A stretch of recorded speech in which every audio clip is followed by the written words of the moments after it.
Our producer, Bob Orsi. Asa Butterfeld. And Haley Steinfeld. And making his first appearance at Comic-Con, Harrison Ford.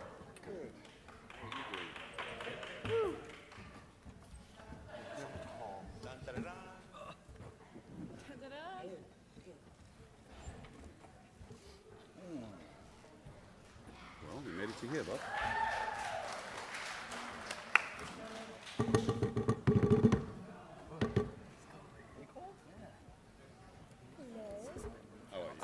Right here in the front. Everyone's listening. Exactly. All right.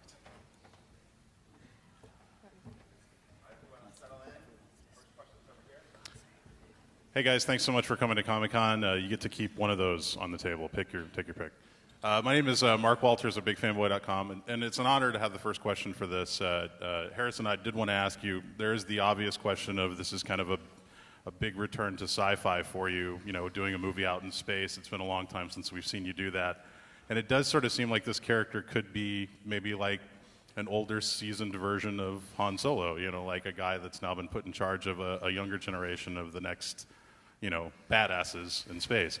What was it about this particular role that made you say, okay, it's time for me to go back up in the stars? Well, I'll get back to your reference to the Han and Graf being alike. I would think nothing alike. Graf's a very complex character that is charged with an awesome responsibility, who recruits and trains young Ender Wiggin, and really in this construction of the story faces a lot of the moral issues that are involved in the using young people for warfare, and the complex moral issues really are part of the Graf's story. Ender doesn't really face so much the issues of morality until the end of the film, when he knows what's happened to him.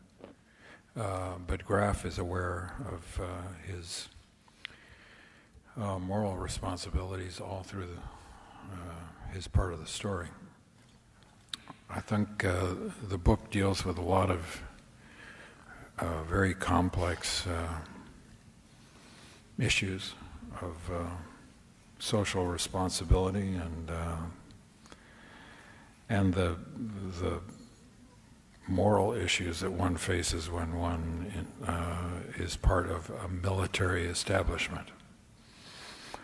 I was just delighted to be involved in a film with such high ambition and such talented people. I think Graf is a much more complex character than Han Solo, which doesn't mean that I regret Han Solo. Yeah. So, thank you. Hi. Question for Asa and Haley. These are characters I've admired since I've read the book. What did you love about them, and how cool is it to play these characters? I read the book. I'm a huge fan of science fiction, so I had a great time reading it. And Ender's character, yes, the film is a science fiction epic, but to me, there's a lot more to it than that in the novel. And Ender's character, one of the reasons it was so intriguing to me is because of the complexity of it. And me and Gavin talked a lot prior to shooting about where we wanted to take it, and we talked a lot about Ender's character and the constant internal struggle that he's facing throughout the film, and his development is apparent, and it was really intriguing for me, and we had a good time experimenting with it. Something that I loved about the project as a whole was the fact that it had such a huge fan base. For me, sort of creating a backstory for Petra was also interesting because you're introduced to her a little further into the story. But one of the most exciting things is sort of experiencing the excitement that everybody around us has. It's been such a great experience, and we're so excited to share it with you guys. And can you just kind of walk us through different rooms and how is it, resemble the movie? I'll take it because it was fantastic to work with an incredible production design department on building those sets, and really, really thrilled and grateful to our studio for actually bringing saving some of the sets and bringing it to show you guys. I think it's important, you think of these kind of movies as just big CG events, and they're really not. Wherever possible, and certainly on this movie, wherever we could, we built sets that the actors could move in and be in a space that felt as real as possible, because you do need a lot of visual effects in a movie like this. But wherever possible, to have tangible, traditional, beautifully built sets, it really helps the actors feel that they're in a real environment. So I'm just very thrilled with the level of design work that Ben Proctor and Sean Harworth, the designers, and Peter Lando, the set decorators, and so on, brought to this. They did a great job. And you can see, if you go into the Ender's experience, you can see the kind of detail, even in the bunk beds, the cupboards, look at those helmets. Hours were spent on figuring out how that glass in the helmet would reflect lights, because you have to embrace the reflected light. How would they create patterns? And then how would the lighting department create lights that would look good reflected in those helmets? So a lot of work by the folks behind the scenes who... It's nice to be able to give a shout out to them. They did great work. Hi, Gavin. Lovely to see you again. I was wondering, you received a nod from the Academy Award for a very intimate movie, but you've also done huge epic sci-fi thrillers. Could you talk about what appealed about this movie in particular, and which genre do you like to head toward? Wow, that's a deep question, Margaret. Interestingly, I suppose a lot of times artists sort of fixate on certain themes, and a lot of people have said, well, you made Tsotsi, which I think is the film you're referring to, is a very small $3 million movie, and then here comes Ender's Game.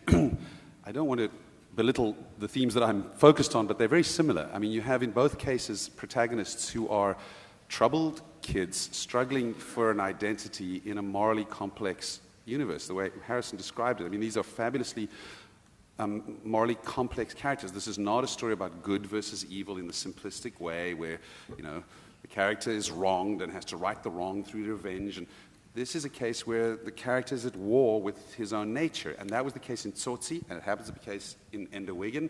It's just that this time we get to play with a lot more cool toys, make some really cool big visual effects.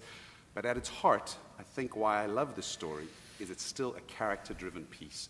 And what you get here with a film like this, and the fun for me as a director, is I get to have the best of two worlds. I get to play with big visuals, huge, wonderful visual effects, big, epic-looking stuff, but also still have this wonderful character-driven story that requires great performances and complex, nuanced performances. So there you go. Sure. Hello, everyone. My name is Jace Peoples from Here Media. This question is for Harrison and anyone else on the panel that would like to answer. The anti-gay views of Orson Scott Card have been getting a lot of attention. We're not hearing you. Could you bring I'm sorry. The anti-gay views of Orson Scott Card have been getting a lot of attention since the promotion of this film began. Were you aware of Card's work with anti-gay organizations before you began working on this film? And does it at all change how you feel about working on Ender's Game? You said the question is for me? Yes. I'm so grateful. Thank you.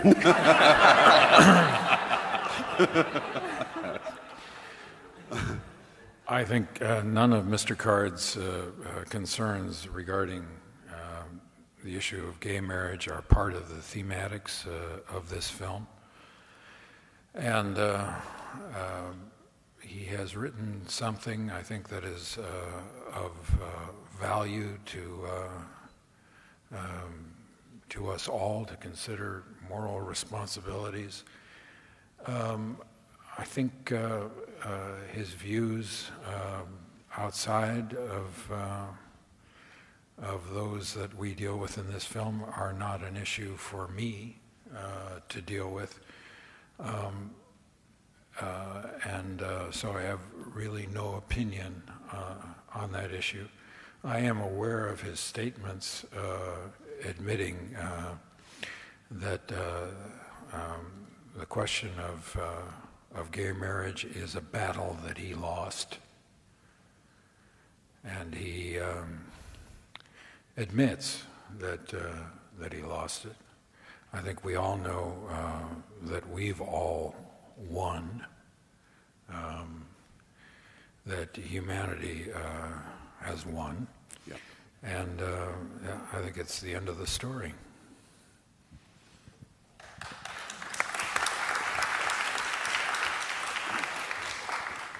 Hi, this question's for Bob and Gavin.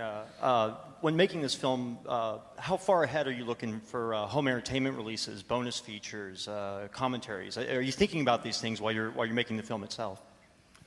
I think producers have to think about these. I was just so buried in the film, I was hoping to survive this one, not think about the next one. But Bob, go ahead. Comic-Con is about sharing sort of the behind the scenes and the experience of how we come to this stuff. So we're very conscious of trying to get as much material just to show how much fun we're having, and sometimes when we're not having so much fun, just to kind of catalog what's happening. I think it's a value.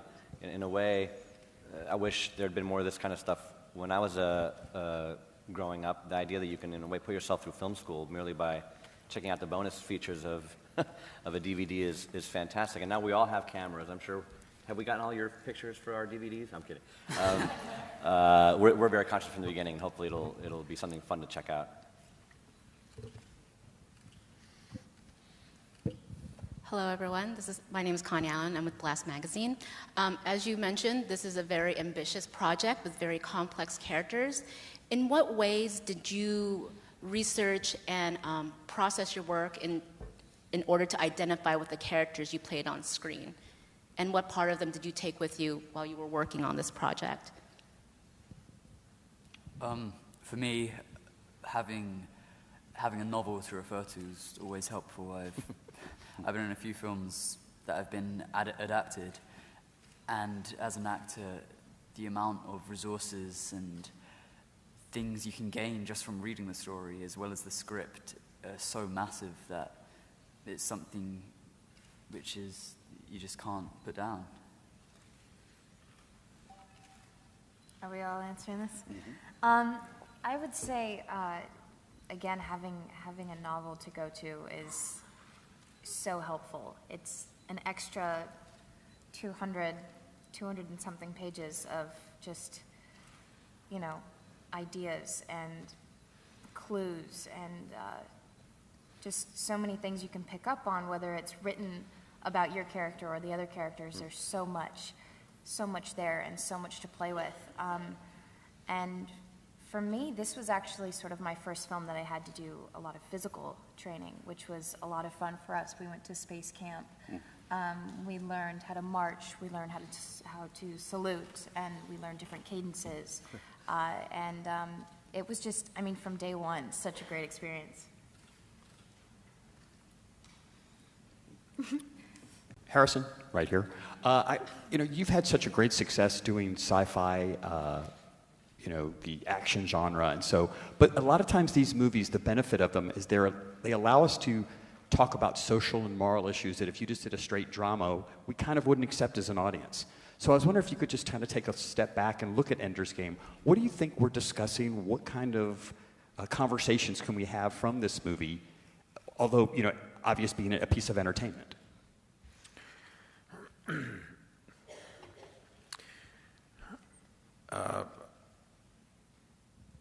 This movie, I think, was very prescient, and the novel was very prescient in recognizing something that we now have as a reality in our lives, which is the ability to wage war at a distance, and to do the business of war, somewhat emotionally disconnected from it. And so the morality of a military commander and the military command structure, the morality of a society which raises a military and wages war, are the moral concerns of this film, and they are something which we are wrestling with daily in our lives. The issue of interplanetary warfare is the science fiction aspect of it, but what gives it such emotional tone and reality is that these are the concerns of our everyday lives now. Drone warfare and the capacity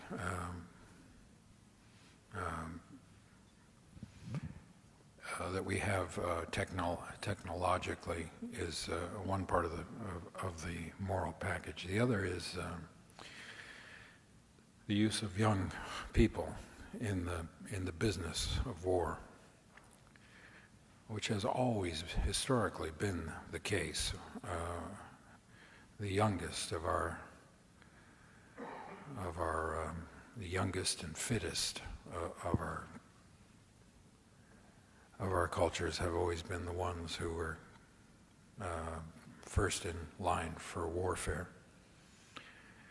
And the question of using even younger people, in the book, Ender Wiggin starts out at 7 years of age. In this case, I think wisely,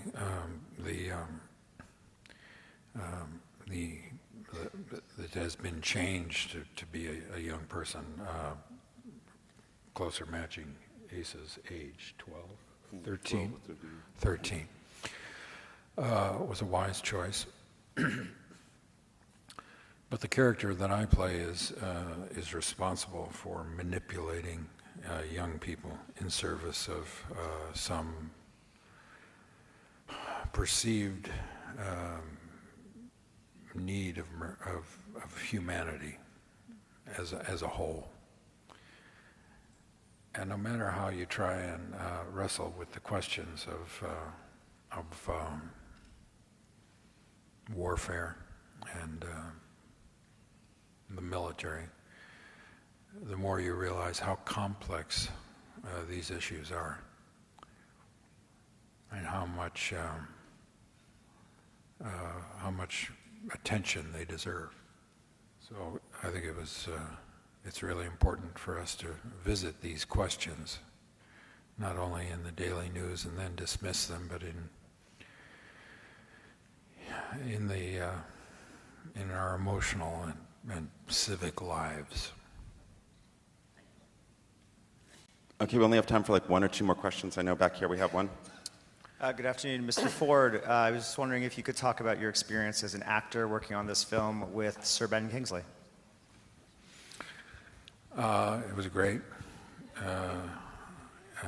Despite his moniker, the sirness of him, there's a real guy there, a yeoman actor and very matey kind of guy, who I vastly enjoyed getting to know. I had not known him before. The pleasure of working with him as an actor was a real treat. As was, by the way, the pleasure of working with these young people who are enormously talented, dedicated, and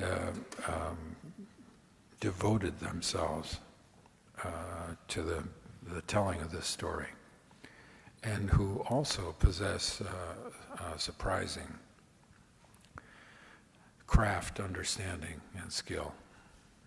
Surprising to me for their ages, forgive me for saying, but enormously talented young people. I give credit to them, and I give credit to Gavin because casting is so important in these things, and it was a delight to be involved. Hi, my name is Bridget Lasker from futurepreviews.com, and my question is, for all three of you, what was your favorite trait about your characters, and are there any major moments in the film that you would have personally done different than your character?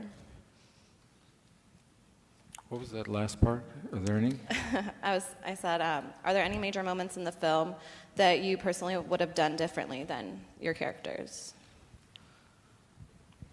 For me, one of the things that I really enjoy playing with Ender is how he's constantly struggling between his brother and his sister, and he's almost like he's got two sides to him, and I've always wanted to play a darker character, and in this film and in the novel, Ender has his moments where he isn't a glorified hero, as with every human being, we have a darker side, which I had a lot of fun playing with and throughout the film, yeah.